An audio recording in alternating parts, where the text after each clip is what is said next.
വെച്ചിരിക്കുന്നത്? ആ ഫോട്ടോവിൽ ഞാൻ അച്ഛനെയും അമ്മയെയും ദർശിക്കുന്നു.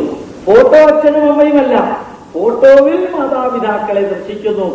അതുപോലെ വിഗ്രഹം ഈശ്വരനല്ല, വിഗ്രഹത്തിൽ ഈശ്വരനെ സാക്ഷാത്കരിക്കാൻ സാധിക്കണം. ഇത്രയും ചൈതന്യവത്തായ ഒരു എക്സ്പ്ലനേഷൻ വേദവ്യാസനും നാരായണ ഗുരുദേവനും അല്ലാതെ മറ്റാർക്കും തരാൻ സാധ്യമല്ല. അൾട്രാ മോഡേൺ കിർലിയൻ ഫോട്ടോഗ്രാഫി ഉപയോഗിച്ച് ഗുരുദേവൻ പ്രതിഷ്ഠിച്ച ക്ഷേത്രത്തിലെ വിഗ്രഹങ്ങളുടെ മെഷർമെന്റ് എടുക്കുക, ഓരോ മെഷർമെന്റ്. അപ്പൊ മനസ്സിലാവും ആ വിഗ്രഹത്തിന്റെ ഓറ ഏതാണ്ട് 42 അടി റേഡിയസിലായിരിക്കുന്നത്. 42 അടി റേഡിയസില്, അതായത് 84 അടി ഡയമീറ്ററിൽ. എന്താ സംഭവിച്ചത്? വിഗ്രഹത്തിനകത്ത് എനർജി കൊടുത്ത് ആ എനർജിയുടെ പ്രഭാവലയത്തിൽ വരുന്ന സാധാരണ മനുഷ്യരായ നമുക്ക് എനർജൈസേഷൻ നടക്കണം. അതാണ് ഗുരുദേവൻ അന്ന് ഉപയോഗിച്ചത്. പക്ഷെ കിർലിയൻ ഫോട്ടോഗ്രാഫി എന്ന വാക്ക് ഗുരുദേവൻ ഉപയോഗിച്ചില്ല, എനർജൈസേഷൻ എന്ന വാക്ക് ഗുരുദേവൻ ഉപയോഗിച്ചില്ല. പക്ഷെ അതിന്റെ അപ്പുറത്തുള്ള എക്സ്പ്ലനേഷൻ ഗുരുദേവൻ തന്നിട്ടുണ്ട്. എന്നിട്ട് ഗുരുദേവന്റെ അടുത്ത് ധർമ്മം പത്രാധിപര് ചോദിച്ചു, ഈ ക്ഷേത്രത്തിലേക്ക് പോകുന്നവര്, വർക്കലയിൽ ശിവഗിരിയിലേക്ക് വരുന്നവര് എങ്ങനെയാ വരേണ്ടത് ഗുരുദേവ? അപ്പൊ ഗുരുദേവൻ പറഞ്ഞു, പത്രാധിപര് നമുക്കൊരു കാര്യം ചെയ്യാം. നമുക്ക് വർക്കല ശിവഗിരിയിലേക്ക് വരുന്നവർക്ക് ഒരാചാരം ഉണ്ടാക്കാം. അവര് രണ്ടുപേരും വർക്കലയിൽ നിന്ന് ആചാരം ഉണ്ടാക്കി. ശബരിമലയിലേക്ക് പോകുന്നവർക്ക് തണുപ്പുള്ള സീസൺ ആയതുകൊണ്ട് കറുത്ത വസ്ത്രം ധരിക്കണം. അതായത് black body radiation. Black body റേഡിയേഷനെ കുറിച്ചുള്ള അറിവാം. കറുത്ത വസ്ത്രം ധരിക്കുമ്പോൾ ബോഡിയിലെ താപനില അതേപോലെ മെയിൻറ്റെയിൻ ചെയ്യാൻ സാധിക്കും.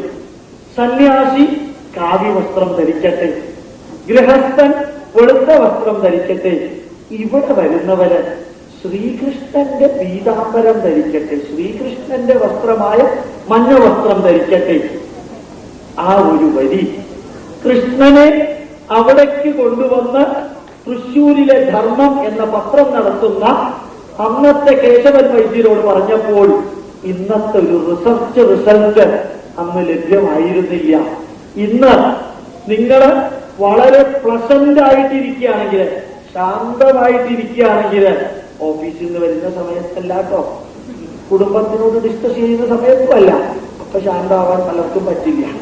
അപ്പോ ശാന്തമായിട്ടിരിക്കുന്ന സമയത്ത് നിങ്ങളുടെ ഓറ മെഷർമെന്റ് എടുത്താൽ പക്ക യെല്ലോ ആയിരിക്കും. അത് 100% യെല്ലോ ഓറ ഉണ്ടാകുന്ന സമയത്ത് വേണം കീർത്തനങ്ങൾ ചൊല്ലാനും ഭജന നടത്താനും പൂജിക്കാനും.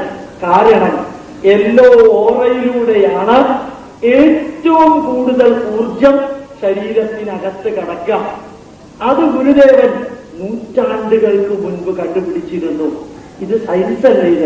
ഇതിലെവിടെയാ സൂപ്പർസ്റ്റിഷനുള്ളത്? ഇതിലെവിടെയാ മറ്റൊരു സോഷ്യോളജി ഉള്ളത്? Pure science. വേവ് ലെങ്ത് ഉപയോഗിച്ച്, ബയോകെമിസ്ട്രി ഉപയോഗിച്ച്, അൾട്രാ മോഡേൺ ഫിസിക്സിന്റെ സഹായത്താൽ പറയാവുന്ന ആ മഞ്ഞ വസ്ത്രത്തിന്റെ ഉജ്ജ്വലമായ ചൈതന്യം, മഞ്ഞ പ്രസാദത്തിന്റെ ചൈതന്യം ഗുരുദേവൻ കൊടുത്തപ്പോൾ ഇതൊരു ശാസ്ത്രജ്ഞനല്ലാണ്ട് പിന്നെ ആരാ ഇത് എക്സ്പ്ലെയിൻ ചെയ്യാൻ സാധിക്കാം? ഈ വേവ് ലെങ്ത്. ആ ഗുരുദേവന്റെ മഹത്വം അസാധാരണമാണ്. ധർമ്മം പത്രാധിപരോട് പറഞ്ഞു. എന്താ അദ്ദേഹം പറഞ്ഞത്? പഞ്ചശുദ്ധിയോടുകൂടി വേണം ക്ഷേത്രത്തിലേക്ക് വരാൻ. ഈ പഞ്ചശുദ്ധിയെക്കുറിച്ച് ഇതിനകത്ത് അറിയാവുന്നവർ എത്രയുണ്ട്? ഈശ്വരാനുഗ്രഹം കൊണ്ട് ഞാൻ ബാക്കിയുള്ളത് പറയണ്ട, അല്ലേ? കാരണം പഞ്ചശുദ്ധി ആർക്കും അറിഞ്ഞൂടാ. ആ പഞ്ചശുദ്ധി ഉണ്ടെങ്കിൽ ഒരു കാര്യം ഞാൻ ഉറപ്പിച്ചു പറയുന്നു, നിങ്ങൾക്ക് ഒരൊറ്റ രോഗവും വരില്ല. കേരളത്തിലുള്ള ഒരു ഡോക്ടർക്കും ഭംഗിയായിട്ട് ജീവിക്കാൻ സാധ്യമല്ല. ആ പഞ്ചശുദ്ധി മാത്രം മതി. ആ 5 ശുദ്ധികള് അതിന്റെ ബയോകെമിസ്ട്രി മാത്രം പറയാൻ ഫിംഗർ ടിപ്സിൽ സാധാരണക്കാർക്ക് സാധിക്കും. ശരീരശുദ്ധി, ഹൈജീൻ ഓഫ് ദ ബോഡി. എന്തിനാ ഹൈജീൻ ഓഫ് ദ ബോഡി? പഞ്ചശുദ്ധിയോടുകൂടി ക്ഷേത്രത്തിലേക്ക് പോകണമെന്ന് ഗുരുദേവൻ പറയാൻ കാരണം, ക്ഷേത്രത്തിനകത്തേക്ക് കടക്കുന്ന വ്യക്തിക്ക് വിഗ്രഹത്തിൽ നിന്ന് പുറത്തേക്ക് വരുന്ന ചൈതന്യം സ്വീകരിക്കേണ്ടത് 5 സെൻസറി ഓർഗൻസിലൂടെയാണ്.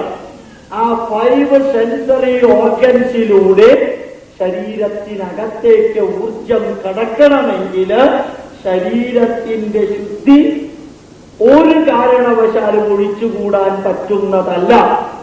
അസന്നിഗ്ധമായി ഡിക്ലെയർ ചെയ്യണം.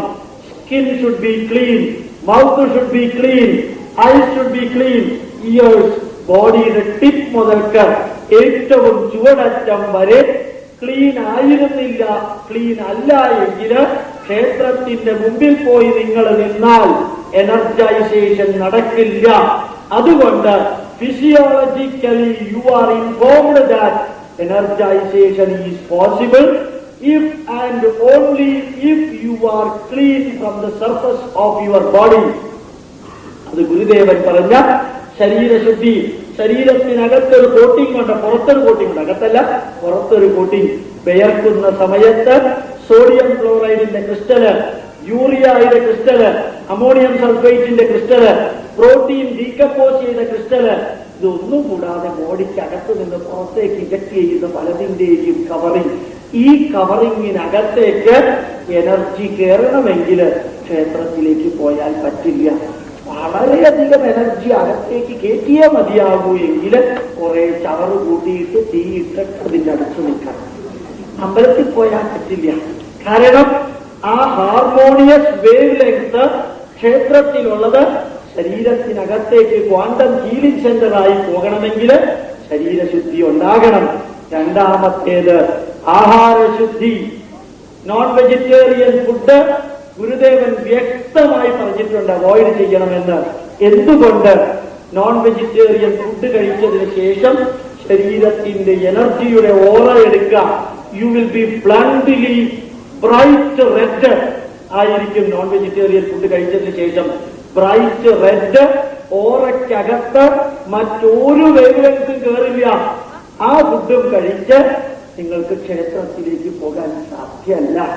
അതുകൊണ്ട് സാത്വികമായ ഭക്ഷണം എന്ന് 16-ാം അധ്യായത്തില് ഡോക്ടർ കൃഷ്ണൻ പറഞ്ഞിരിക്കുന്ന, ശ്രീകൃഷ്ണൻ പറഞ്ഞിരിക്കുന്ന വഴിയുണ്ട്. സാത്വിക ഭക്ഷണം, രാജസ ഭക്ഷണം, താമസിക ഭക്ഷണം. അതിൽ സാത്വിക ഭക്ഷണം കഴിക്കണമെന്ന് നാരായണ ഗുരുദേവൻ എടുത്തു പറഞ്ഞിട്ടുണ്ട്.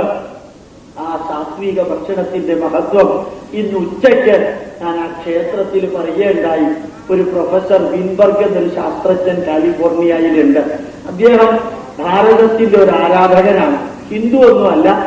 അദ്ദേഹം നോക്കി ഇന്ത്യക്കാര് പെട്ടെന്ന് ചൂടാവുന്നില്ല, പ്രത്യേകിച്ച് ഗുജറാത്തികള് ഒരിക്കലും ചൂടാവില്ല, വളരെ ശാന്തരാണ് അവര്. എന്തുകൊണ്ടാണ് ഗുജറാത്തികൾ ഇത്രയും ശാന്തരാവാൻ കാരണം? 97.8% വെജിറ്റേറിയൻസ് ഇന്ത്യയിലുള്ള ഒരൊറ്റ സംസ്ഥാനം അവരാണ്. അതുമാതിരി ഗുജറാത്തികൾക്ക് ഹാർട്ട് അറ്റാക്ക് വരില്ല, വളരെ കുറച്ചേ വരുള്ളൂ. ഹാർട്ട് ഇല്ലാത്തതുകൊണ്ടല്ല, നല്ല ഹാർട്ടുണ്ട്, അസല് ഹാർട്ട് അവർക്കുണ്ട്. പിന്നെ എന്തുകൊണ്ട് ഹാർട്ട് അറ്റാക്ക് വരുന്നില്ല? പ്രൊഫസർ വിൻബർഗ് സ്റ്റാറ്റിസ്റ്റിക്കൽ ഡിപ്പാർട്ട്മെന്റ് എല്ലാ ഡാറ്റയും കളക്ട് ചെയ്ത് നോക്കിയപ്പോഴത്തേക്കും പ്യുവർ വെജിറ്റേറിയൻ ഫുഡ് കഴിക്കുന്നവരാണ്. അദ്ദേഹം തിരിച്ച് കാലിഫോർണിയയിൽ അദ്ദേഹത്തിന്റെ എക്സ്പെരിമെന്റൽ സ്റ്റേഷനിൽ ചെന്ന് എന്ത് ചെയ്തു പറയാം, കുറെ പുലി, കരടി, കടുവ, കേരളീയരാതില്ല, അങ്ങനെയുള്ളവരൊക്കെ കൂട്ടിലാക്കിയിട്ട് ദോശയും ഇഡ്ഡലിയും കൊടുക്കാൻ തുടങ്ങി. നോൺ വെജിറ്റേറിയൻ ഫുഡ് മാറ്റി. 3 വർഷം മുമ്പ് നടത്തിയതാ, കഥയല്ല. വളരെ വ്യക്തമായ സയന്റിഫിക് റിസൾട്ട്. 45-50 ദിവസം പ്യുവർ വെജിറ്റേറിയൻ. കുറെ കഴിയുമ്പോ കരടിയെയും പുലിയെയും എല്ലാം കൈകൊണ്ട് പിടിച്ചോണ്ട് പോകാൻ സാധിക്കും MLA-മാരെ പോലെ. വളരെ ചൂടായിട്ട് ഒരു വിഷമമില്ല, ഇങ്ങനെ പുലിക്ക് ഒരു വിഷമമില്ല. അപ്പൊ അദ്ദേഹം മനസ്സിലായി, ഭാരതത്തിൽ ഒരു വരിയുണ്ട്, യതോ അന്ന തതോ മനഃ. ഏത് ഭക്ഷണമാണോ കഴിക്കുന്നത് അതനുസരിച്ചിരിക്കും നിങ്ങളുടെ മനസ്സ്. അപ്പൊ മനസ്സ് ശാന്തമായി പ്രവർത്തിക്കണമെങ്കിൽ അതനുസരിച്ച സാത്വിക ഭക്ഷണം കഴിക്കണം. ഇത് വെൽ പ്രൂവൺ ആണ്. Doctor P Ramamurthy Apollo hospital മദ്രാസില് അനവധി ഗവേഷണങ്ങൾ നടത്തി.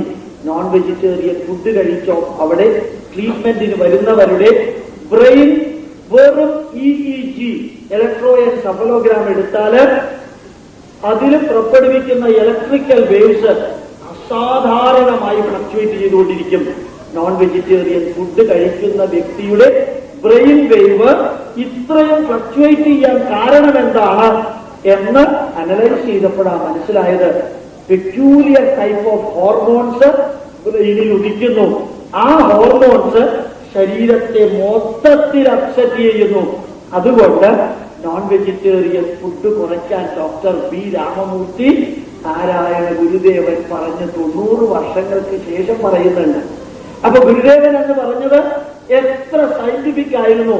ഇന്ന് അമേരിക്കയിൽ കൂടെ പോകാൻ ഭാഗ്യം കിട്ടിയവര് സന്ധ്യാസമയം കഴിഞ്ഞ് കാറ് 140 ഓടിക്കുമ്പോൾ കൂടുതൽ നേരം സൈഡിലേക്ക് നോക്കരുത്. നേരെ നോക്കിയാൽ കാണും വി റെസ്റ്റോറന്റ്. ഒരു ട്യൂബ് ലൈറ്റ് ഇങ്ങനെ ഉണ്ടാവും, മറ്റൊരു ട്യൂബ് ലൈറ്റ് ഇങ്ങനെ. വി റെസ്റ്റോറന്റ്, അത് വെജിറ്റേറിയൻ റെസ്റ്റോറന്റാണ്. അമേരിക്കക്കാരോട് ചോദിക്കാം എന്താ ഇപ്പൊ നോൺ വെജിറ്റേറിയൻ വേണ്ടെന്ന് വെച്ചത്, അവരുടനെ പറയും ഹാർട്ട് അറ്റാക്ക് വന്ന് മരിക്കണോ, ക്യാൻസർ വന്ന് മരിക്കണോ എന്ന് കുറെ കാലം ചിന്തിച്ചു.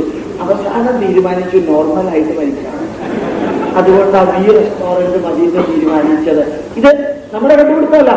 ഗുരുദേവൻ ആഹാരശുദ്ധി പറഞ്ഞ നിമിഷം അത് സയന്റിഫിക് ആണെന്ന് ഉറപ്പാ. എത്ര ഡാറ്റ വേണമെങ്കിലും മുമ്പോട്ട് വെക്കാൻ സാധിക്കും. ഡോക്ടർ ബാനർജി ഉണ്ട്. അദ്ദേഹം സഫ്ദർജംഗ് ഹോസ്പിറ്റലില് ന്യൂഡൽഹിയിൽ വർക്ക് ചെയ്യാണ്. അദ്ദേഹം ജീവിതത്തിലെ ഏതാണ്ട് 55 വർഷക്കാലം, ഇപ്പൊ 70 വർഷമായി, 55 വർഷക്കാലം ചെലവഴിച്ചത് നോൺ വെജിറ്റേറിയൻ ഫുഡ് കഴിക്കുന്ന വ്യക്തികളില് ഉണ്ടാകുന്ന അസുഖങ്ങളുടെ കണക്കെടുത്തിട്ടാണ്. അങ്ങനെ ഉണ്ടാവാൻ കാരണം അദ്ദേഹത്തിന്റെ ഭാര്യ മരിച്ചു. മരിച്ചതിന് കാരണം all India institute of medical സയൻസിലെ ഡോക്ടർ പറഞ്ഞത് കഴിച്ച നോൺ വെജിറ്റേറിയൻ ഫുഡിൽ നിന്ന് വന്ന ഇൻഫെക്ഷൻ ആണ്. അതുകൊണ്ട് നോൺ വെജിറ്റേറിയൻ അവോയ്ഡ് ചെയ്താൽ ഇത് സംഭവിക്കില്ലായിരുന്നു. അന്ന് അദ്ദേഹം തുടങ്ങിയതാ നോൺ വെജിറ്റേറിയൻ ഫുഡിന്റെ നെഗറ്റീവ്സ് കണ്ടുപിടിക്കാൻ. അവസാനം അദ്ദേഹം കൺക്ലൂഡ് ചെയ്ത് വേൾഡ് ഹെൽത്ത് ഓർഗനൈസേഷന് റിപ്പോർട്ട് കൊടുത്തു.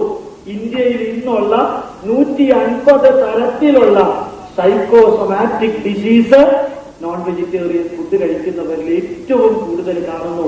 അപ്പോൾ മാനസികാധിഷ്ഠിതമായ ശാരീരിക രോഗത്തിന് 150 രോഗങ്ങൾക്ക്, അതില് 37 എണ്ണത്തിന് ചികിത്സയില്ലാത്ത രോഗങ്ങൾക്ക് കാരണം നോൺ വെജിറ്റേറിയൻ ഫുഡാണ് എന്ന് ആധുനിക ശാസ്ത്രം പറഞ്ഞതിനോട് ഈക്വൽ ആയിക്കൊണ്ട് തന്നെ ഗുരുദേവൻ ആഹാരശുദ്ധി പറഞ്ഞു.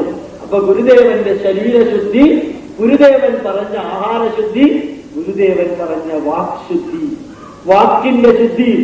ഇത് കേരളീയര് ഒന്ന് അനുശാസിച്ചാൽ കേരളം എന്നേ ദൈവത്തിന്റെ നാടാകുമായിരുന്നു.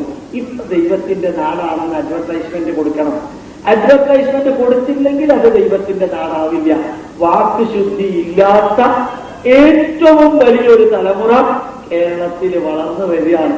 ചിലപ്പോ ഞാൻ പറയാറുണ്ട്, ആദ്യം ഒരു കേരളീയന്റെ മാനസികാവസ്ഥ നോക്കാം. ഒരു വിദേശീയനുമായിട്ട് അല്ലെങ്കിൽ മറ്റൊരുവനുമായിട്ട് ഒരാൾ ഇത്രയും ലെവലിൽ നിൽക്കാം, കേരളീയൻ ഇവിടെ നിൽക്കാം. ഈ കേരളീയൻ കുറെ കഴിയുമ്പോഴത്തേക്കും ഇവരെ താഴ്ത്തി താഴ്ത്തി താഴ്ത്തി താഴ്ത്തി കൊണ്ടുവരാൻ ശ്രമിക്കും. നെഗറ്റീവ് പറഞ്ഞ് അവസാനം കുറെ കഴിയുമ്പോൾ രണ്ടും ഈക്വൽ ആവും. എന്നിട്ടൊരു ഡിക്ലറേഷൻ കൊടുക്കും, ഞങ്ങൾ രണ്ടുപേരും ഈക്വലി യൂസ്ലെസ് ആണ്. അപ്പൊ കിട്ടുന്ന ഒരു ആശ്വാസം ഉണ്ടല്ലോ, ഈശ്വര അയാൾ എന്റെ പോലെ തന്നെ യൂസ്ലെസ് ആണല്ലോ, എന്തായാലും എനിക്ക് അയാളുടെ അത്ര സാധ്യത. ഈ ഒരു മാനസികാവസ്ഥ തോന്നുമ്പോൾ ചിലപ്പോ തോന്നാറുണ്ട് കേട്ടോ. പരശുരാമൻ ആ പർട്ടിക്കുലർ ആയുധം എടുക്കാൻ കാരണം ഇല്ലെങ്കിൽ എത്ര ആയുധം കേരളത്തിലുണ്ട്, പല തരത്തിലുള്ള പല പൊളിറ്റിക്കൽ പാർട്ടിക്ക് ആയുധമുണ്ട്. പക്ഷെ ഇത് തന്നെ അദ്ദേഹം എടുത്തത്, പരശുരാമൻ എടുക്കാൻ കാരണം കുറച്ചു കഴിഞ്ഞാൽ പാവയ്ക്ക മാതിരിയുള്ള കേരളത്തിന്റെ സ്വഭാവം കോടാലി മാതിരി തന്നെയാണ്. കേരളം പാവയ്ക്ക മാതിരി അയാൾ വീർത്ത് ആ ഏറ്റവും ഈ ഏറ്റവും ചെറുതാണ്. ലോകത്തിലെ ഏതെങ്കിലും ഒരു രാജ്യം തുടങ്ങുന്നത് പാരശാല എന്ന് പേരോട് കേരളം തുടങ്ങുന്നത് തെക്കേ അറ്റത്ത് നിന്ന് പാരശാല. എന്തൊരു പ്രത്യേകതയാണ്. എവിടെ പോയാലും ആരോ നീലാംസ്ട്രോമോ മറ്റോ അവിടെ പോയി ചന്ദ്രനിൽ പോയിട്ട് ചോദിച്ചു അത്ര സർദാർജിയോട്, അത് ശരി, ഞാൻ വരുന്നതിന് മുമ്പ് നിങ്ങൾ ഇവിടെ ചായക്കട തുടങ്ങിയോ? അല്ല, ഞാനിതൊരു മലയാളിയുടെ അടുത്ത് നിന്ന് വാങ്ങിച്ച ചായക്കട. മലയാളിയോട് പോയി, അതിന് തൊഴിൽ പോയി അവിടെ പോയിട്ടുണ്ട്. താങ്കളെ ചായക്കട എന്തൊരു മാസം. അപ്പൊ ആ വാക്ക് ശുദ്ധി നമ്മൾ ചിലപ്പോ ഇന്ന് ഞാൻ ഒരു ഉദാഹരണം പറയണ്ടേ. ഭർത്താവ് അല്പം വൈകി ഓഫീസിൽ നിന്ന് വീട്ടിലേക്ക് കയറി വരുമ്പോ ഭാര്യ പറയുന്നൊരു വാക്ക്, ഇന്നലത്തെ പോലെ തന്നെ നിങ്ങൾ ഇന്നും വൈകിയോ? ഞാൻ അവിടെ പറഞ്ഞ അതേ എക്സാമ്പിൾ ഇവിടെ പറയുന്നത്. അതാണ് ബെസ്റ്റ് ചോദ്യമുണ്ട്. ഇന്നലത്തെ പോലെ തന്നെ ഇന്നും വൈകിയോ എന്ന് ചോദിക്കുന്നതിന് പകരം പതുക്കെ ചോദിക്കുന്നത്, ഓ ഇന്ന് വൈകിയല്ലേ, ആരോഗ്യ അതെന്തായാലും വൈകി. ഇനിയിപ്പോ എന്ത് ഭാരം വെച്ചാലും പ്രയോജനമില്ല, എന്ത് നെഗറ്റീവ് പറഞ്ഞാലും പ്രയോജനമില്ല. സ്കൂളിൽ നിന്ന് കയറി വരുന്ന കുട്ടികളുണ്ട്, എത്ര മാർക്കാണ് നിനക്ക് കിട്ടിയത്? കുറച്ച് കഴിച്ചിട്ട് ചോദിച്ചാൽ പോലെ, കയറി വരുമ്പോൾ തന്നെ ചോദിക്കണം. മാർക്ക് ഏതായാലും കൂടാൻ പോണില്ല, അത് വെച്ചിലുള്ളതേ ഉള്ളൂ. പിന്നെ എന്തിനായി ടെൻഷൻ ഉണ്ടാക്കുന്നത്? എന്നിട്ട് ഈ ചോദ്യം ചോദിക്കുന്ന സമയത്ത് അടുത്തൊരു ഡോക്ടർ ഉണ്ടെങ്കിൽ നെഞ്ചത്തൊന്ന് സ്റ്റെതസ്കോപ്പ് വെക്കാൻ പറയാം. ഈ ചോദ്യം ചോദിക്കുന്ന സമയത്ത് ഹാർട്ട് ബീറ്റ് 98 നോർമലി 63, 64, 65. എന്തിനാ അവനവൻ ടെൻഷൻ ഉണ്ടാക്കുന്നത്? ഉപയോഗിക്കുന്ന വാക്ക് അകത്തേക്ക് ഒരാൾ വരുമ്പോൾ മരണം മരണം മരണം ഇരിക്കണം, എന്തൊക്കെയുണ്ട് വിശേഷം എന്ന് ചോദിക്കുമ്പോഴുള്ള സുഖം. കയറി വരുമ്പോൾ അയ്യോ ഞാൻ പുറത്തേക്ക് പോകാൻ പോയതാ, താനിപ്പോഴാണോ കയറി വന്നത്? ഏതായാലും വന്നില്ല, ഇരിക്കുക. വാക്കിന്റെ വ്യത്യാസം. എന്തായാലും ആളെ ഇരുത്താൻ പോവാ. ഈ ഇന്നലെ ഈ അപശകുനം പറഞ്ഞിട്ട് വേണോ? കൃത്യമായിട്ട് ആദ്യം ആയിക്കൂടെ? എല്ലാവർക്കും, എനിക്കുൾപ്പെടെ ആരെയും വ്യത്യാസപ്പെടുത്തുന്നില്ല. വാക്കുശുദ്ധിയുടെ ഡെൻസിറ്റി നോക്കുക. ഓരോ വാക്കും പ്രയോഗിക്കുമ്പോൾ മക്കളെ അടുത്ത് വിളിച്ചു വരുത്തിയിട്ട്, ഇന്ന് പരീക്ഷ അല്ലേ, അമ്മയുടെ അനുഗ്രഹം ഉണ്ടാവും, ഒരു വിഷമവും ഇല്ല മോളെ, എത്ര മാർക്ക് കിട്ടിയാലും മോൾ എന്റെ മോള് തന്നെയല്ലേ, മോളോട് അമ്മയ്ക്ക് ഇഷ്ടം കുറയോ? ഈ ഒരു വാക്ക് മക്കള് കേട്ടാൽ അവരുടെ ജീവിതകാലം അവരമ്മയെ മറക്കില്ല. ഇത് അമ്മയെ ജീവിതകാലം ഓർമ്മിപ്പിക്കാത്ത വിധത്തിലുള്ള വാക്കുകളാണ്. എത്ര മാർക്ക് കിട്ടി കഴിഞ്ഞ പ്രാവശ്യം? 48. ഇപ്രാവശ്യം 49 കിട്ടുമോ? ഇതിന് പുഴുങ്ങി തിന്നാനായി 49. അത് ഓണം പരീക്ഷ, ക്വാർട്ടർലി എക്സാമിനേഷനാ. ജീവിതം മുഴുവനൊന്നും തീരുമാനിക്കാനുള്ള എക്സാമിനേഷൻ അല്ല. ഒരു മാർക്ക് കുറഞ്ഞാൽ എന്താ സംഭവിക്കാൻ പോകുന്നു? പക്ഷേ ആ വാക്കുകളുടെ പ്രയോഗം ഭാര്യ ഭർത്താവിനോട്, ഭർത്താവ് ഭാര്യയോട്, നമ്മൾ മറ്റൊരാളോട് എന്തു പറയുമ്പോഴും ഒന്ന് ചിരിച്ചുകൊണ്ട് സംസാരിക്കാൻ പറ്റുമോ നോക്കാം. ചിരിച്ചുകൊണ്ട് ഇരുത്തി സംസാരിക്കരുത്. ചിലര് പറയാറുണ്ട് 1947 ആഗസ്റ്റ് 14 ഭാരതത്തെ ഇംഗ്ലീഷുകാരൊന്നാക്കിയതെന്ന്. 1947 ആഗസ്റ്റ് 14 അർദ്ധരാത്രിക്ക് ഇംഗ്ലീഷുകാര് ഇന്ത്യയെ ഒന്ന് ആക്കിയതാണ്. ആക്കിയതായി അനുഭവിക്കുന്നത്. എന്റെ വൈകിട്ട് ഭയങ്കര ദേഷ്യം. 2ാം ഭാവത്തിന് ചൊവ്വയാ. 2ാം ഭാവത്തിന് ചൊവ്വയുള്ളവർ സംസാരിക്കുമ്പോൾ എങ്ങനെ ഇരിക്കുന്നറിയാമോ? പണ്ടത്തെ കാലത്ത് കരിക്ക് ചെത്തുമ്പോഴത്തേക്കും കത്തി പോവില്ലേ, അതുമാതിരി ഷാർപ്പായിരിക്കും 2ാം ഭാവത്തിന് ചൊവ്വയുള്ളവൻ. ഒരു ഒറ്റ വാക്ക് പറഞ്ഞാൽ മതി, അമാം സോപ്പിട്ട് കഴിക്കാൻ അത് പോവില്ല. അതുകൊണ്ട് വാക്കുകൾ എപ്പോഴും ശുദ്ധമായിരിക്കണം. ഭദ്രം കർണേഭി ശൃണുയാമദേവ ഭദ്രം പശ്യേമ അക്ഷരയജത്ര. ഗുരുദേവൻ എടുത്ത വാക്ക് ഇത് തന്നെയാണ്. അതുകൊണ്ട് ശരീരശുദ്ധി, ആഹാരശുദ്ധി, വാക്ശുദ്ധി, ഈ വാക്ക് ശുദ്ധി സാധിക്കുന്ന നിമിഷം നമ്മൾ സാത്വികരായി. 3ാമത്തേത് മനഃശുദ്ധി. മനസ്സ് ശുദ്ധി എത്ര പേർക്കുണ്ട്? നെഞ്ചത്ത് കൈവച്ച് എനിക്ക് മനഃശുദ്ധി ഉണ്ട് എന്ന് പറയാവുന്നവര് ഒന്ന് എഴുന്നേറ്റ് നിൽക്കാൻ പറഞ്ഞാൽ ഞാൻ അടക്കം ഇരിക്കേണ്ടി വരും, അല്ലേ? മനസ്സ് ശുദ്ധമല്ല. ഈ മനസ്സ് ശുദ്ധമല്ല എന്നുള്ളതിന് തെളിവ് കേരളം തന്നെയാണ്. 10 കമ്മിറ്റി മെമ്പേഴ്സുള്ള ഒരു സംഘടന പൊട്ടാൻ കാരണം 2 ആക്റ്റീവ് വർക്കേഴ്സിനെ 8 നോൺ വർക്കേഴ്സ് ഭരിക്കാൻ തുടങ്ങി. 2 കാര്യമായി പ്രവർത്തിക്കുന്നവര് സംഘടനയിലുണ്ടാവും 2 പേര്. അവര് ഒന്നും ചെയ്യാത്ത 8 പേര് വരച്ച വലയിൽ നിർത്താൻ തുടങ്ങുന്നതാണ് മനഃശുദ്ധിയുടെ അപാകതയില്ലായ്മ. ആ മനസ്സ് ശുദ്ധമാകാത്തിടത്തോളം കാലം തലയ്ക്കകത്ത് ക്യൂറേറ്റീവ് കെമിക്കൽസ് ഉണ്ടാവുകയില്ല. മനസ്സ് ദേഷ്യപ്പെട്ടായിരിക്കുന്നത് എങ്കിൽ ഓറയുടെ കളറ് മാറിയിരിക്കും. മനസ്സ് ദുഃഖത്തിലായിരിക്കുന്നത് എങ്കിൽ ഓറയുടെ കളറ് മാറിയിരിക്കും. മനസ്സിൽ എന്തു വികാരമാണോ ഉള്ളത് ആ വികാരമനുസരിച്ചിട്ടുള്ള തേജോമയ കോശമായിരിക്കും നമ്മളുടെ ശരീരത്തിൽ ഉണ്ടാവുക. അതുകൊണ്ട് മനസ്സിൽ നന്മ ചിന്തിക്കാത്തിടത്തോളം കാലം വളരെ മോശമായ മനസ്സാണെന്ന് വിചാരിക്കാം, വലിയ കുഴപ്പമില്ല, ഒറ്റ അറ്റാക്കിൽ തീരും. പകുതി നന്മയുണ്ട്, പകുതി മോശമാണെന്ന് വിചാരിക്കാം, പകുതി പാരാലിസിസ് വന്ന് കിടക്കും, ഒറ്റ അടി സ്ട്രോക്ക് കിട്ടും. ആ സ്ട്രോക്കിൽ മുഴുവനും തീരില്ല. അതുകൊണ്ട് മനസ്സ് നന്മ നിറഞ്ഞതാക്കാൻ വേണ്ടി ശ്രമിക്കണമെന്ന ഗുരുദേവന്റെ അസന്നിഗ്ധമായ ഡിക്ലറേഷനാണ് പഞ്ചശുദ്ധിയിൽ നാലാമത്തേത്. മനസ്സിൽ വരുന്ന മാറ്റങ്ങള്, മനസ്സിൽ ആരോടെങ്കിലും പക തോന്നുന്ന നിമിഷം പുറകിലുള്ള കോർട്ടിക്കോസ്റ്റിറോണും അഡ്രിനാലിനും ബ്ലഡിലേക്ക് ഫ്ലോ ചെയ്യാൻ തുടങ്ങും. ഹാർട്ട് ബീറ്റ് കൂടും, BP കൂടും. വാശിയും വൈരാഗ്യവും ഒഴിവാക്കണമെന്ന് പ്രൊഫസർ എറിക് ബേൺ എന്ന ജർമ്മൻ ശാസ്ത്രജ്ഞൻ, ട്രാൻസാക്ഷണൽ അനാലിസിസും കൗൺസിലിംഗ് നടത്തുന്ന ശാസ്ത്രജ്ഞൻ പറയാൻ കാരണം, മനസ്സ് ശുദ്ധമല്ലെങ്കിൽ ഒരൊറ്റ മരുന്നും ശരീരത്തിൽ ഏൽക്കില്ല. എത്ര സയന്റിഫിക് ആയിട്ടാണ് ഗുരുദേവൻ അത് പറഞ്ഞത്. ഈ ഗുരുദേവൻ പറഞ്ഞതിൽ എവിടെയാ നോൺ സയൻസ് ഉള്ളത്, സയൻസ് അല്ലാത്തതുള്ളത്? ശരീരശുദ്ധി, ആഹാരശുദ്ധി, വാക്ശുദ്ധി, മനഃശുദ്ധി, കർമ്മശുദ്ധി. അഞ്ചാമത്തേത് പ്രവർത്തിക്കുന്നത് ശുദ്ധമായ മനസ്സോടുകൂടിയാകണം. യഥാർത്ഥത്തില് മുറുമുറുത്തുകൊണ്ട്, ശപിച്ചുകൊണ്ട്, പ്രാഗിക്കൊണ്ട് 5 മിനിറ്റ് പ്രവർത്തിക്കാൻ ആവശ്യമായിട്ടുള്ള ഊർജം 100 ഗ്രാം ആണെങ്കിൽ സന്മനസ്സോടുകൂടി, ആത്മാർത്ഥതയോടുകൂടി, ഡിവോഷനോടുകൂടി, സിൻസിയറിറ്റിയോടുകൂടി അതേ വർക്ക് ചെയ്യാൻ 7 ഗ്രാം ഊർജം മതി. നല്ല മനസ്സോടുകൂടി 5 മിനിറ്റ് പ്രവർത്തിക്കാൻ 7 ഗ്രാമിന് ഈക്വാലന്റ് ആയിട്ടുള്ള ഊർജം മതി.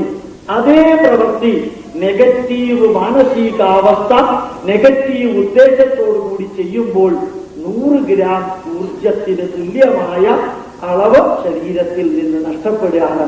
ഇതാണ് ഗുരുദേവൻ പറഞ്ഞ സയൻസ്. ഈ പഞ്ചശുദ്ധി കേരളത്തില് അസാധാരണമാം വിധം SNDP യോഗങ്ങളിൽ പ്രഭാഷണത്തിന് പോകാറുണ്ട്. എല്ലാവരോടും പറയാറുണ്ട്, നാരായണ ഗുരുദേവൻ പറഞ്ഞതെല്ലാം നിങ്ങൾക്ക് സ്വീകരിക്കാൻ സാധിച്ചില്ലെങ്കിലും പഞ്ചശുദ്ധി സ്വീകരിക്കുക. You can reach the ultimate point. There is no doubt at all for that, because it is the ultimate science and ultimate sociology and ultimate physics in that. അതൊന്ന് മനസ്സിലാക്കാൻ സാധിക്കാം. ഗുരുദേവന്റെ ഈ സന്ദേശം ഇതൊന്നും അറിയാൻ നമുക്ക് സാധിക്കണം. ഓരോ ക്ഷേത്രങ്ങളിലൂടെയും പോയിട്ട് ഓരോ ആശ്രമങ്ങളും ഗുരുദേവൻ പ്രതിഷ്ഠിച്ചപ്പോൾ മനസ്സിൽ എന്തായിരുന്നു ഉദ്ദേശ ലക്ഷ്യം? എത്ര ചൈതന്യവത്തായ ഒരു സ്രോതസ്. തിരിച്ചു പോകുന്ന സമയത്ത് ഇടയ്ക്ക് സ്വാഗത പ്രാസംഗികൻ പറയണ്ടായി, ജനാർദ്ദനൻ സാറ് ഈഴവ ശിവനെയാണ് പ്രതിഷ്ഠിച്ചതെന്ന്. അങ്ങനെ പറഞ്ഞോ ഇല്ലയോ രണ്ടാമത്തെ പ്രശ്നം. പക്ഷെ ഒരു കാര്യം തീർച്ചയാണ്, വെള്ളത്തിൽ മുങ്ങി മുകളിലേക്ക് വരുമ്പോൾ കയ്യിലൊരു ശിവവിഗ്രഹം കിട്ടിയെങ്കിൽ അത് സാധാരണക്കാർക്ക് കിട്ടില്ല കേട്ടോ. അത് ആ ക്ഷേത്രത്തിൽ പ്രതിഷ്ഠിക്കാൻ സാധിക്കുന്ന ഒരു വിഗ്രഹമാണെന്ന് അറിഞ്ഞ് പ്രകൃതിയോട് ചോദിച്ച് വെള്ളത്തിൽ മുങ്ങിയ അവതാരത്തിന് കിട്ടിയ ആ വരദാനം പ്രത്യക്ഷമായിട്ട് ഗുരുദേവൻ ആരുടെയെല്ലാം വക്താവാണ്, ഒരു ദേശത്തിന്റെ വക്താവാണെന്ന് തെളിയിക്കുന്നത്.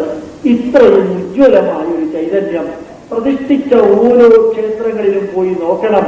കോഴിക്കോട് ശ്രീകണ്ഠേശ്വര ക്ഷേത്രത്തില് എത്ര പേര് പോയിട്ടുണ്ട്? ഒന്ന് കൈ കെട്ടിപ്പോയി നോക്കുക. എന്നിട്ട് സ്കിന്നിൽ എന്തെങ്കിലും വരുന്നുണ്ടോ നോക്കുക, ത്വക്കില് നിങ്ങൾക്ക് വേവ്സ് കിട്ടുന്നുണ്ടോ നോക്കുക. You will definitely get it. ആ ചൈതന്യവത്തായ എക്സ്പീരിയൻസ് ഗുരുദേവന്റെ അനുഗ്രഹാശിസ്സുകൾ കിട്ടണമെങ്കിൽ ആ ക്ഷേത്രത്തിൽ പ്രദക്ഷിണം വെക്കണം. അതിൽ പ്രദക്ഷിണം വെച്ച് ഗുരുദേവന്റെ കൂട്ടത്തിൽ നടക്കുന്ന ഒരു മാനസികാവസ്ഥയോടുകൂടി മുമ്പോട്ട് പോകണം. സമയത്ത് നമുക്ക് ലഭിക്കുന്ന ആ അനുഭൂതിയുണ്ടല്ലോ, അതാണ് യഥാർത്ഥത്തിൽ ഗുരുദേവനെ അറിയുമ്പോൾ കിട്ടുന്ന അനുഭൂതി. അദ്ദേഹം ഒരു കാരണവശാലും ഒരു ഇസത്തിന്റെയും വക്താവല്ല. എനിക്ക് ചിലപ്പോൾ ദുഃഖം തോന്നാറുണ്ട്. ഈ സദസ്സിന്റെ മുഖം കണ്ടിട്ട് ഞാൻ പറയുകയാണ്, ഞാൻ പറയുന്നത് വിയോജിക്കുന്നു എങ്കിൽ വിയോജിക്കാൻ 100% സ്വാതന്ത്ര്യമുണ്ട്. ഗുരുദേവൻ വർക്കല ശിവഗിരി തീർത്ഥാടനത്തിനോടനുബന്ധിച്ച് 10 കൽപ്പനകൾ പുറപ്പെടുവിച്ചിട്ടുണ്ട്. അതറിയാവുന്നവര് ഈശ്വരാനുഗ്രഹം കൊണ്ട് ആരുമില്ല, അതിനകത്ത് സന്യാസിമാർക്കും അറിഞ്ഞൂടും. ആ 10 കൽപ്പനയില് ആദ്യത്തെ ദിവസം ഏത് വിഷയത്തെക്കുറിച്ചാ പ്രഭാഷണം നടത്തേണ്ടതെന്ന് പറഞ്ഞിട്ടുണ്ട്. 1-ാം ദിവസം വിദ്യാഭ്യാസം, 2-ാം ദിവസം ബിസിനസ്, 3-ാം ദിവസം കൃഷി, 4-ാം ദിവസം കൈത്തൊഴില്, 5-ാം ദിവസം കൂട്ടുകുടുംബത്തിന്റെ ധാർമ്മിക മൂല്യങ്ങള്, 6-ാം ദിവസം മുതൽക്ക് 10-ാം ദിവസം വരെ ഐറ്റം വൈസ് ഗുരുദേവൻ തിരിച്ചിട്ടുണ്ട്. ഒരൊറ്റ പൊളിറ്റീഷ്യനെ വിളിക്കാൻ ഗുരുദേവൻ പറഞ്ഞിട്ടില്ല. ഇന്ന് ഗുരുദേവനെ കുറിച്ച് എന്തെങ്കിലും അറിയാവുന്നവര് സ്റ്റേജിന്റെ മുമ്പിൽ ഇരുത്തിയിട്ട് ഗുരുദേവനെ കുറിച്ച് ഒന്നും അറിയാത്തവൻ സ്റ്റേജിൽ കയറി പ്രസംഗിക്കുകയാണ് ചെയ്യുന്നത്. ചിലപ്പോ തോന്നാറുണ്ട്, എല്ലാ മാസവും 1-ാം തീയതി ഗുരുവായൂരിൽ പോകുന്ന ആൾ അവിടെ വന്ന് പറയാറുണ്ട്, ഗുരുദേവന്റെ ആദർശങ്ങൾ ഇന്നും പ്രസക്തമാണ്. ആരോ ഒരാളല്ല എന്ന് പറഞ്ഞമായി. ഗുരുദേവന്റെ ആദർശങ്ങൾ ഇന്നും പ്രസക്തമാണെന്ന് ഇങ്ങനെ പറഞ്ഞില്ലെങ്കിൽ പ്രസക്തമല്ലേ? എന്നിട്ട് അദ്ദേഹത്തിന് എത്ര അറിയാമിത്? എന്തിനായി പൊളിറ്റീഷ്യൻസിനെ വിളിക്കുന്നത്?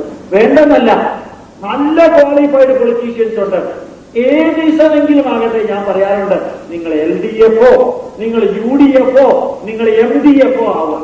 Left democratic, right democratic, middle non democratic, എന്ത് വേണമെങ്കിൽ ആയിക്കോളൂ. നിങ്ങൾ ആർക്ക് വേണമെങ്കിൽ വോട്ട് ചെയ്യാം. പക്ഷെ ഗുരുദേവ സന്ദേശം ഒരു കാരണവശാലും മിസ്ഇൻറ്റർപ്രറ്റ് ചെയ്യരുത്. ഗുരുദേവൻ ഋഷിയാണ്. ആ ഋഷിയെ പൊളിറ്റീഷ്യന്റെ വാക്കിലൂടെ സംസാരിപ്പിക്കരുത്. ദ മോസ്റ്റ് ഇഗ്നോറന്റ് പീപ്പിൾ, അവരാണ് ഗുരുദേവനെ കുറിച്ച് സമകാലീന പ്രസക്തരാണെന്ന് പറയുന്നത്. എന്തിനാ അവരെ കൊണ്ട് പറയിപ്പിക്കുന്നത്? ആരോ ഒരാൾ പറയുന്ന മാതിരി EMS EMSനോട് ചോദിച്ചു അത്ര, നിങ്ങൾക്ക് എപ്പോഴും വിക്കുണ്ടോന്ന്? സംസാരിക്കുമ്പോൾ മാത്രമേ ഉള്ളൂ എന്ന് അദ്ദേഹം പറഞ്ഞു.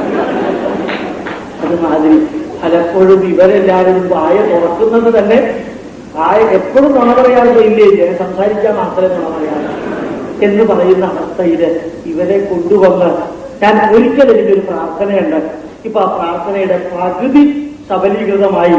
മസ്കറ്റിൽ വരുമ്പോൾ ഇവിടെ നാരായണ ഗുരുദേവനെ കുറിച്ച് സംസാരിക്കാൻ യോഗ്യതയുള്ള ഒരു മനുഷ്യനാണ് ഇയാള് എന്ന് തോന്നി എന്നെ വിളിച്ചതിൽ എനിക്ക് സന്തോഷമുണ്ട്.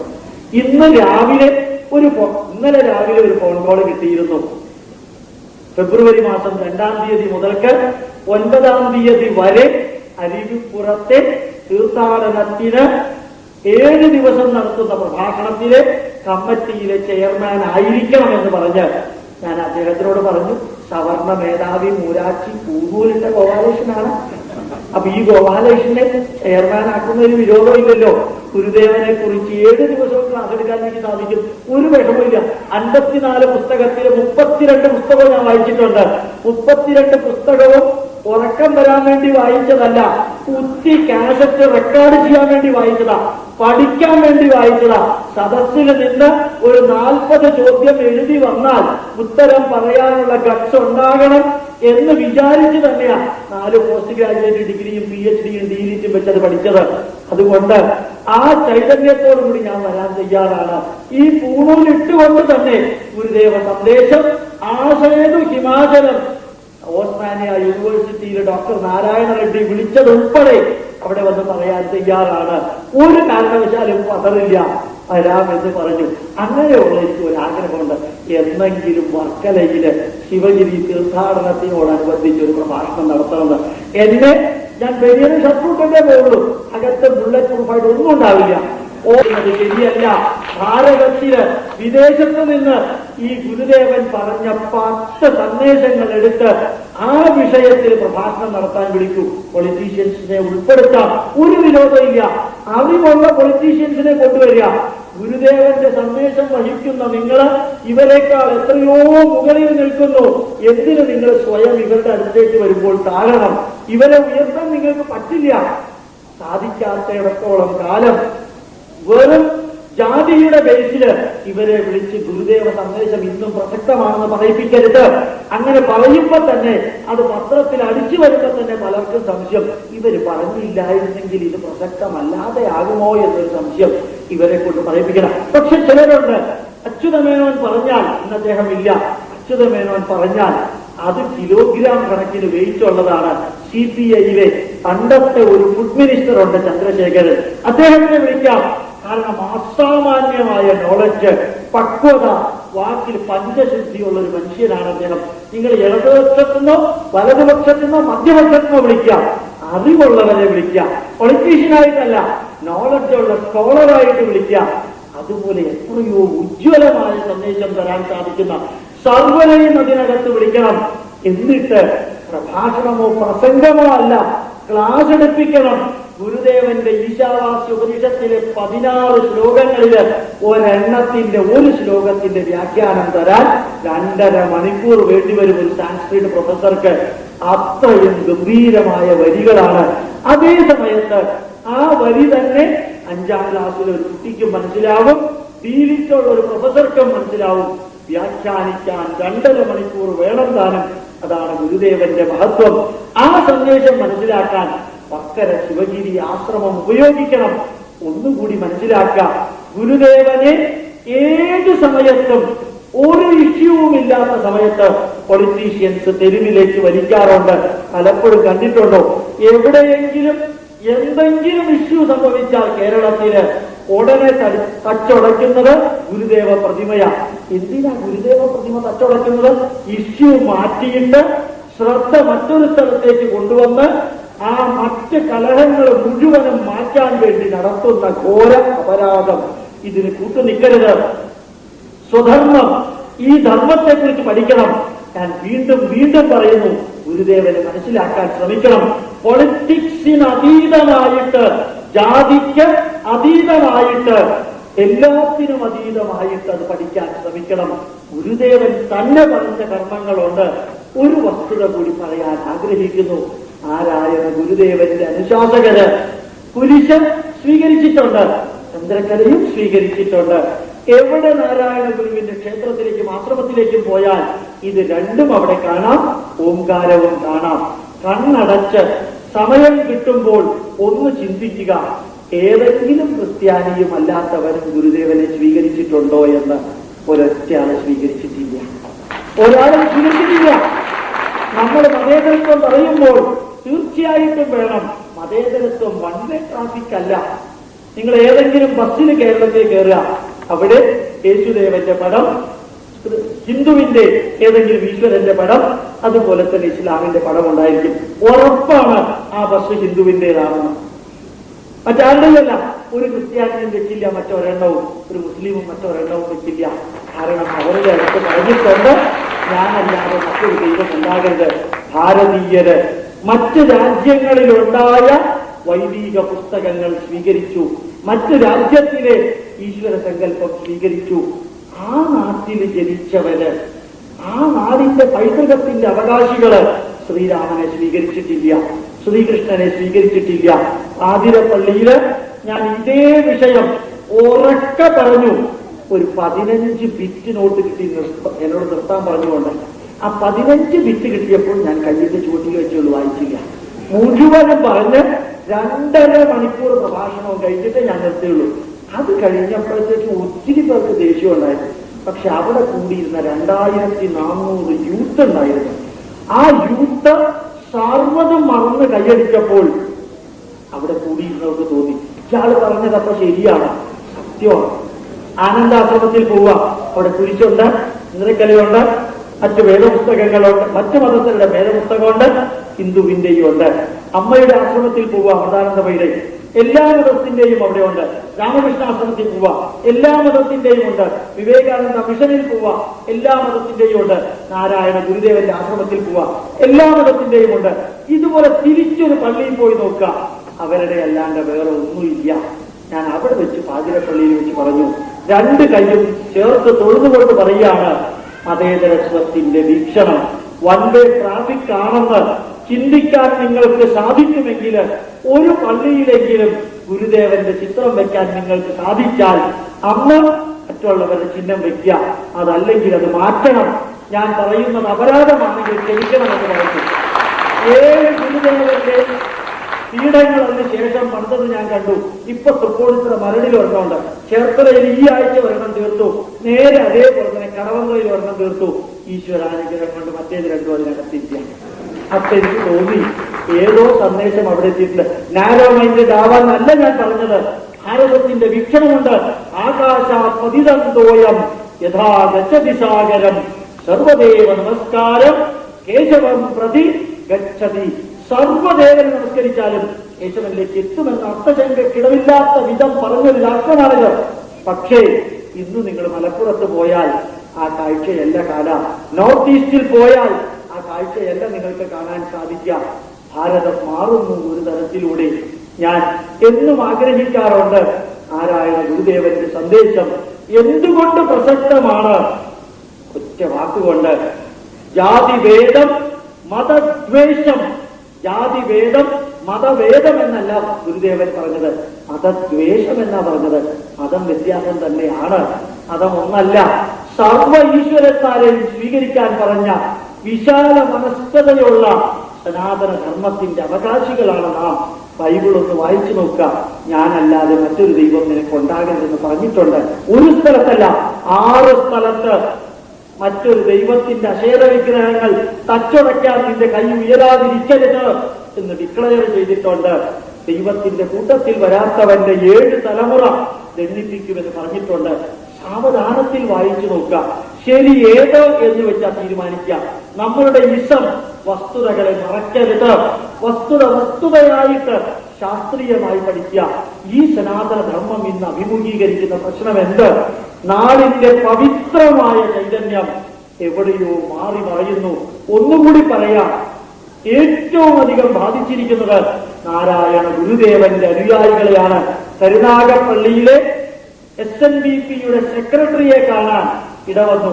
വെറുതെ ട്രെയിനിൽ വെച്ച് ഞാൻ അദ്ദേഹത്തിനോട് ചോദിച്ചു, SNDP നിങ്ങളുടെ ശാഖയിൽ എത്ര മെമ്പേഴ്സ് ഉണ്ട്? സാറെ 33 മെമ്പേഴ്സ് ഉണ്ട്. 33 ഫാമിലിയേ ഉള്ളൂ. അതെ, കഴിഞ്ഞ 10 വർഷം മുമ്പ് എത്രയുണ്ടായിരുന്നു? 670. എന്താ നമ്പർ കുറയാൻ കാരണം? എല്ലാവരും കൺവെർട്ട് ചെയ്തു. വസ്തുതയാണത്. ഒരു ജാതി ഒരു മതമായിരുന്നു എങ്കിൽ എന്തിന് കൺവെർട്ട് ചെയ്തു? ആര് പറഞ്ഞു ഇത് വസ്തുതയല്ലേ? ഒരു ശാസ്ത്രജ്ഞൻ അർഹിക്കുന്ന സത്യസന്ധതയോടുകൂടിയാണ് ഞാൻ പറയുന്നത്. അന്വേഷിച്ചു നോക്കുക. വെള്ളാപ്പള്ളി നടേശന്റെ കുടുംബത്തിന് സംഭവിച്ചിട്ടുണ്ട് 2 മാസം മുമ്പ്. അപ്പൊ ഒന്ന് വസ്തുത എന്താണെന്ന് നോക്കുക. സത്യം അറിയാം, തിരിച്ചറിയാം. വിശാല മനസ്കത, വൺ വേ ട്രാഫിക് ആവരുത്. നിങ്ങൾ ഏതെല്ലാം സ്വീകരിക്കുന്നോ അത് അവരും സ്വീകരിക്കണം. ഗുരുദേവന് തുല്യമായിട്ടുള്ള ഋഷിയെ സ്വീകരിക്കാൻ സാധിക്കാത്തവര്, ഒരു എക്സാമ്പിള്, മലേഷ്യയിലെ പോപ്പുലേഷൻ 97.5% ഹിന്ദുസ് അല്ല, 97.5% മുസ്ലിംസാണ്. ഇന്തോനേഷ്യയിലും അത് തന്നെയാണ്. അവിടെ 50 രൂപയുടെ നോട്ടും 100 രൂപയുടെ നോട്ടും നോക്കുക. 50 രൂപയുടെ നോട്ടിൽ ഗണപതി, 100 രൂപയുടെ നോട്ടില് ശരം പിടിച്ചിരിക്കുന്ന ശ്രീരാമനാണ്. 2% താഴെ പോലും ഹിന്ദുസ് ഇല്ലാത്ത മലേഷ്യയിലും ഇന്തോനേഷ്യയിലും ഇതെന്തുകൊണ്ട് സംഭവിച്ചു?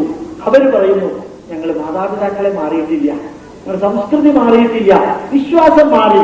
ഓക്കെ, നമ്മുടെ നാട്ടിൽ അതല്ല സംഭവിച്ചിരിക്കുന്നത്. നമ്മളുടെ നാട്ടിൽ മൊത്തത്തിൽ മാറിയിരിക്കുന്നു. മാറുക മാത്രമല്ല, മാറ്റിക്കൊണ്ടിരിക്കുകയാണ്. കണ്ണടച്ചൊന്ന് ചിന്തിക്കണം. എന്ത് സംഭവിക്കുന്നു രാജ്യത്തിന്, എന്ത് സംഭവിക്കുന്നു രാഷ്ട്രത്തിന്? 55 വർഷമായി സ്വാതന്ത്ര്യം കിട്ടിയതിന് ശേഷം ഇന്നും നമ്മുടെ നാടിനെ കുറിച്ച് പഠിക്കാൻ നമുക്ക് സാധിച്ചിട്ടില്ല, അറിയാൻ നമുക്ക് സാധിച്ചിട്ടില്ല. ഋഷീശ്വരന്മാരുടെ സന്ദേശം